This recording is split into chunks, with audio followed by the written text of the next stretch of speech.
Financial విషయాల్లో చాలామంది తొందరపడి ఈఎంఐలని అప్పులని చేసి ఇల్లులు కట్టుకొని చాలా బాధపడి నువ్వు మళ్ళా నీ వల్లే అప్పు చేశాను, నిన్ను సంతోషపెట్టడానికి నేను అప్పు చేశా, ఇల్లు కట్టా, ఇప్పుడు చూడ ఎంత బాధపడుతున్నాను, నువ్వు నాకు డబ్బులు తీసుకురా అని చెప్పేవాళ్ళు చాలామంది ఉన్నారు.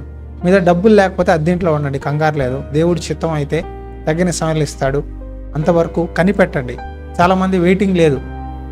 ఈ ఫాస్ట్ లోకంలో తొందరగా సంపాదించేయాలి, ఎవరికో చూపించుకోవడానికి నేను బాగుండాలి, ఎవరికో చూపించుకోవడానికి నేను పైకి వచ్చేయాలి అనుకొని ఎవరినో స్టేటస్ కోసం ప్రెస్టేజ్ కోసం చేసి చాలామంది అండి అప్పుల పాలైపోతున్నారు.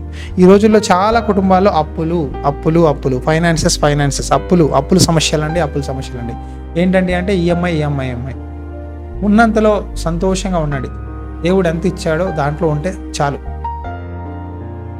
ఓవర్గా ఎక్స్పెండ్ చేసి లేదా ఓవర్గా లగ్జరీగా ఉండాలనుకొని ఎవరినో చూసి మనం కుటుంబాన్ని పాడు చేసుకోకూడదు, ఫైనాన్షియల్ స్టేటస్ని పాడు చేసుకోకూడదు.